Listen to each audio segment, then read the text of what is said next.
உடையும் உடைச்சா அது ஓட்டுக்கு ஆகும்,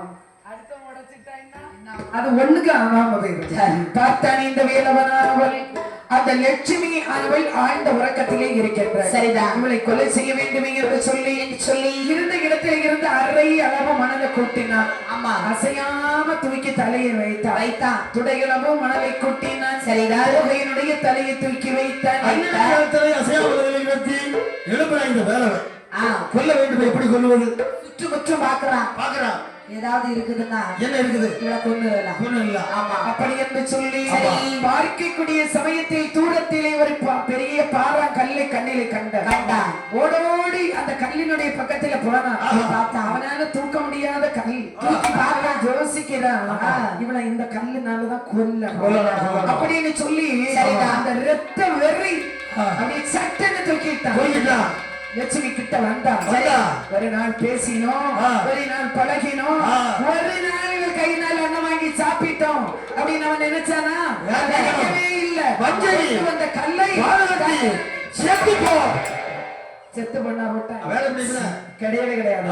அவனுக்கு அந்த வெறியில கொண்டு வந்த கல்ல அப்படி பொத்துன்னு சட்டன்னு போட்டு கல்லானதை தலையிலே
இவனுக்கு தச்சம் என்று சொல்லி காட்டிலே வந்த எம்மை காணிகத்தில் கொடுத்து விட்டார்கள்.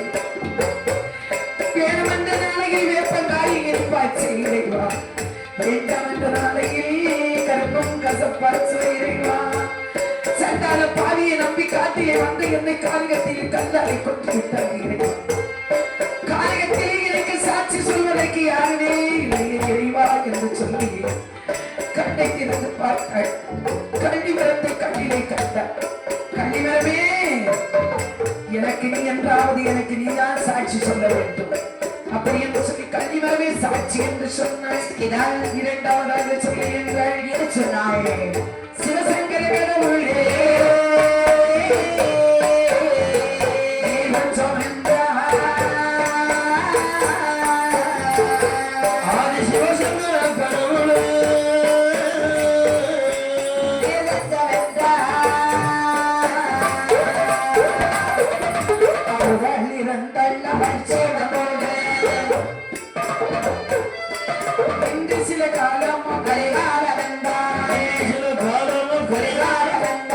எடுத்து அவள் கேட்ட பொழுதே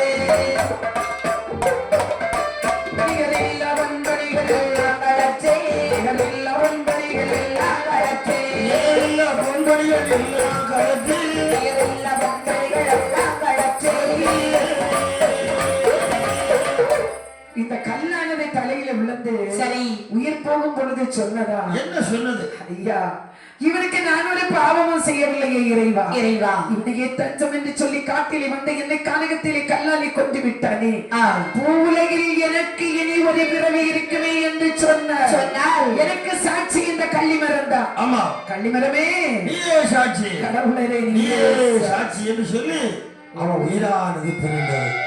கள்ளிமட்டுக்கு பின்னால நின்னா இந்த வேலவன் சரிதான். பக்கத்துல கள்ளிமட்டுக்கு பின்னால கள்ளத்தையும் போட்டு பின்னால பக்கத்துல இருப்பான். அவனை பார்த்துட்டா அவ இறந்ததே கள்ளிமடி கள்ளி அடி மட்டும்தான். கள்ளிக்கு பின்னாடி நின்று பார்த்துட்டு கள்ளி மரம்னா எப்படி இருக்கும்? கொடும்பாவியிலும் கொடும்பாவி பார்த்துட்டு இருப்பேன் ஐயா. உண்மையாக நினைத்தவனாக இருந்தால் பார்த்து கொண்டு இருப்பானா? அவன் மேல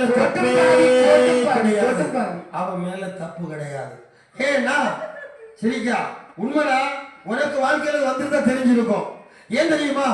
அவன் மட்டும் உயிரோடு இருந்திருந்தா இத வேலைமை வாழ்க்கை மூணு இருக்கணும், கிழக்கு பிடிச்சதான் தெரியணும். ஆனா அவன் என்ன செய்வான்? நீங்க செய்யறது தப்பையா. அவன் என்ன செய்வான்? இன்னும் ஒரு வசதி உள்ள இடத்துல வாழ்க்கையை வாழ்ந்து அவன் சந்தோஷமா இருப்பான். எதுவா இருந்தாலும் சரிதான். ஆமா ஆமா. இந்த லட்சுமிக்கு அழகுல வாங்கி தானே இவன் போனான். அதெல்லாம் நம்ம பேச வேண்டாம் இப்போ. அது அவளுக்கு எல்லாம் அவளுக்கு எல்லாம் அவன் செய்யறது நல்லதுன்னு நினைக்கவே கூடாது. முழுக்க முழுக்க அவன் மேலதான் தப்பையா கிடையாது உண்டு. இப்போ எப்போ எல்லாம் கொடுத்து அவ கடைசி அவன் நிலை என்னாச்சு? அவன் லட்சுமி எல்லாம் வாங்கினாலும் அவனை தேடிதானே காட்டுக்கு வந்தா. அதெல்லாம் கிடையாதும்மா. கண்டிப்பா இருந்த ரெண்டாவது இவ கொண்டு அவனை அதுக்கு முன்ன முந்தி டைம் நம்ம மிலிட்டரிக்காரர் மாதிரி. அதெல்லாம் உண்மை. இப்போ நம்ம ஒடுகார தம்பி கூட ஒடுகார பொண்ணு இல்லை கட்டையில. ஆமா கட்டையை கிடையாது நிலைமை என்னாச்சு? இப்ப நம்ம இருக்கிறவங்களை பேசுறோம். என்ன எடுத்துக்கையா? என்ன எடுக்கண்டா? நான் இருந்த காலத்துல இருந்ததெல்லாம் கொண்டு கொண்டு கொண்டு ஒவ்வொருத்தருக்கும் கொடுத்து வெளியே சொல்லாத. வெளியே சொல்லாத. எனக்கு உண்மை சொல்ல நீயும் உலகத்திலே எல்லாம் அறிஞ்ச வேண்டி சொல்லுறா. அப்ப நீ எப்படி கொண்டு புத்தி தடிமாறி கொடுக்கலாம்? கெட்ட பின்பு ஞானி அது ஒன்னே மாதிரி கிடையாது தம்பி. ஆனா ஜோசிக்கிறேன் நீ இருந்து வந்திருக்க மாட்டான். என்ன நினைத்தான் தெரியுமா? ஆனா இன்னைக்கு நம்ம நிலைமை என்ன பாத்தியா? லட்சுமி வாழ்க்கையே இழந்து சொத்து சுகம் இருந்து இன்னைக்கு நான் நினைக்கிறேன் அந்த விட பக்கமா போகும்போது நினைக்கிறேன் இந்த அரையாக்கர் விலையும் இந்த வயலெல்லாம் நமக்கு இருந்திருக்குன்னா அரையாக்கரை வித்து அரையாக்கைய கொடுத்தீங்க இல்லம்மா. அன்னைக்கு வந்து 1.5 லட்சம் ரூபாங்கிறது 2001 ரொம்ப பெரிய விஷயம். சரி பெரிய விஷயம் தான். அதை நீங்க அவளுக்கு கொண்டு கொடுத்தீங்க. கடத்த தீர்த்தது அப்படியா? அவங்க கடத்தை நீங்க தீர்த்தீங்க, அவங்க கடத்தை நீங்க தீர்த்தீங்க. அப்படி இல்லம்மா. இந்த மாதிரி வேலைக்கு போறது கிடையாது. அவன்கிட்ட 20 வாங்குறது, அவன்கிட்ட 10 வாங்குறது.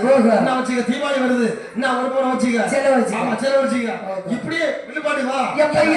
இவர்களுக்கு இப்படி ஒரு ஆளு கிடைச்சி இப்படி கொடைக்கு கர்ணன் என்ன சொல்லுவாங்க தெரியுமா? என்னைக்கு இருந்தாலும் என் பிள்ளை உனக்கு தான். உனக்கு தான். நான் என்ன சொல்றேன்? ஆமா உனக்கு உண்மைதானே? உனக்கு தான். நீ சொல்லும் போது என்ன செய்வான்? நமக்கு தானே. நம்ம வீட்டுக்கு வருவா. நம்ம வீட்டுக்கு தானே வருது. அப்படி கொடுத்தது கடைசியில ஏமாத்திட்டான். நான் இழக்க வேண்டிய நிலைக்கு ஆனது. கல்லுனால இனிதான் செத்துருவான் இல்லையா? அவன் லட்சுமியை தான் கொண்டான். இனி அவனுக்கு என்ன நிலைமை வர போதே தெரியல. பார்த்தாரி இந்த வேலவனானவள் லட்சுமி இருந்த பொழுது ஆபரணத்தை எல்லாம் ஒன்றா கலத்தினான். சரிதான். கலத்தி ஒரு பொட்டலமா கட்டினான். கட்டிவிட்டு அந்த இடத்தை விட்டு அப்புறம் நகலையும் சரி இவனுக்கு சந்தோஷம். எப்படி கொடுத்த பொருளை நம்ம வாங்கிட்டோம் இருந்தா என்ன அவசியத்தா என்ன அப்படின்னு இவன் நினைச்சிட்டான். சரிதான். இப்படி இவன் இங்கே சென்ற பொழுது அந்த லட்சுமியினுடைய அண்ணன் திருக்கண்ட நட்டுவன் இருக்கின்றானே கோவிலை விட்டு வீட்டுல வந்தவன் மத்தல கேளே இறக்கே வாய்மொழியும் கேட்டாலே சகாலியோடு என் தங்கை லட்சுமி